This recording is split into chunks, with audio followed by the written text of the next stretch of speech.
Hello friends. आज मैं अपनी स्ट्रैटेजी आप सबके साथ शेयर करूंगी जो कि मैंने सीटेट के लिए की हुई थी। और वाकई में केवल 6 दिन मैंने पढ़ा था सीटेट का। उसके पहले मैं टेट की प्रिपरेशन करती थी, बट जो ये पैडागॉजी टर्म है ये मुझे नहीं पता था कि ये पैडागॉजी होती क्या है। और जब मैं पढ़ने बैठी तब मुझे पता चला कि पैडागॉजी हमें पढ़नी है। फिर भी मैंने 6 दिन में मेरे मार्क्स थे 119।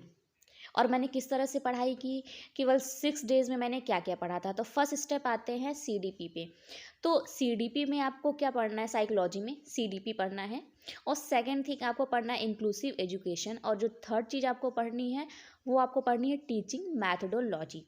और इन सब में भी जो इम्पॉर्टेंट टॉपिक है आपका सीडीपी में है लर्निंग और डेवलपमेंट। डेवलपमेंट में आपका जो संज्ञानात्मक, जो कॉग्निटिव डेवलपमेंट है, सोशल डेवलपमेंट है।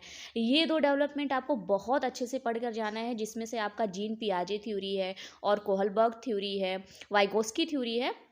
ये सब आपका बहुत ही ज़्यादा अच्छे से क्लियर होना चाहिए। फिर उसके बाद आते हैं इंक्लूसिव एजुकेशन। इसमें आपके केवल जो भी 4-5 पॉइंट्स है, 4-5 टॉपिक है, उसको आपको कवर करना है। और टीचिंग मैथडोलॉजी, जो आपका पेडागॉजी है वो टोटली क्या है, आपका मैथडोलॉजी ही तो है कि हमें किस तरह से बच्चों को पढ़ाना है, किस तरह से हमें उनको ट्रीट करना है। यही तो आपका है पेडागॉजी, पढ़ाने का हमारे जो तरीका है। तो इसमें आपका जो ब्लूम टैक्सोनॉमी है वो आपको बहुत अच्छे से आना चाहिए। इवैल्यूएशन आपको आना चाहिए। और जो टीचिंग मेथड्स है ये आपको पक्का पता होना चाहिए। और जो ब्लूम टैक्सोनॉमी के तीनों पक्ष हैं ये आपको पूरा एकदम क्लियर होना चाहिए कि जो आपके जैसे संज्ञानात्मक पक्ष है तो उसमें जो फर्स्ट है ज्ञान है, फिर बोध है, फिर अनुपयोग है। इस तरह से आपको पूरा पता होना चाहिए कि ज्ञान में कौन कौन सी चीज़ें आती हैं। ये तीनों हम लोग देख चुके हैं कि इंक्लूसिव एजुकेशन, सीडीपी और ये आपका जो टीचिंग मैथडोलॉजी है। अगर आपने जीन पियाजे की थ्योरी बहुत अच्छे से पढ़ लिया है, ब्लूम टैक्सोनॉमी अच्छे से पढ़ लिया है और टीचिंग मैथडोलॉजी अच्छे से पढ़ लिया है, ये जो 3 चीज़ें हैं ये आपके सारे सब्जेक्ट में पैडागॉजी के लिए एक कॉमन कॉन्सेप्ट है जो आपको ये पता होना चाहिए। और इसके साथ हम इंक्लूड कर लेते हैं एनसीएफ। एनसीएफ बेसिकली आपका जो एनसीईआरटी पे ही ये लागू होता है।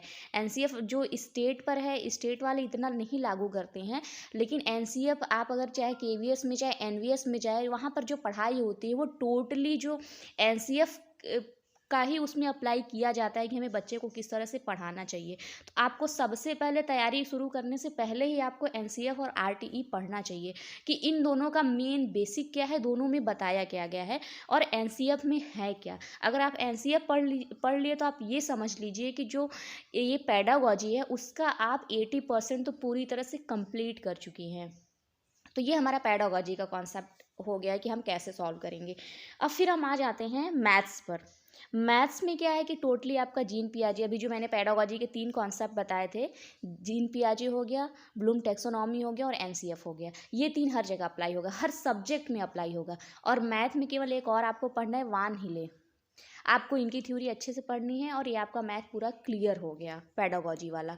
और जो मैथ के तुम आपके जो टॉपिक वाइज है ये तो आपको पता ही होगा, बेसिक से आते हैं, बहुत ज़्यादा टफ नहीं आते हैं। फिर हम बात करते हैं आपका लैंग्वेज का। लैंग्वेज आपका हिंदी, इंग्लिश और संस्कृत।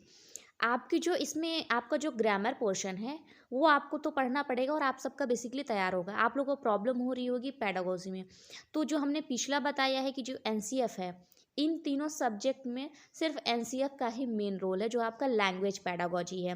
क्योंकि इसमें आपको क्या करना है कि अगर आपका जो ग्रामर पोर्शन अगर आपका तैयार है तो आपको केवल क्या करना है कि 1-2 घंटे आपको देने हैं और इसमें आप सर्च कर लीजिएगा कि जो भी पॉजिटिव वर्ड्स है, कुछ पॉजिटिव वर्ड्स होते हैं इसमें हिंदी, इंग्लिश और संस्कृत में, केवल आप उन उन पॉजिटिव वर्ड्स को पकड़िएगा और उसी से आप इसकी पेडागोजी को सॉल्व कर सकते हैं। ये बहुत ही सिंपल सा मैंने आपको बताया है कि अगर आप ये करेंगे तो आपको इन सब्जेक्ट्स के पेडागोजी को अलग से पढ़ने की ज़रूरत नहीं पड़ेगी अगर आपका एनसीएफ क्लियर है तो। अब हम नेक्स्ट आ जाते हैं, लैंग्वेज हो गया आपका, मैथ्स हो गया, सीडीपी हो गया। अब बचा इन्वायरमेंट। आपकी जो इन्वायरमेंट है उसमें आपका आता है जो एनसीईआरटी का 3rd 4th 5th, second first में तो उतना कुछ खास होता नहीं है।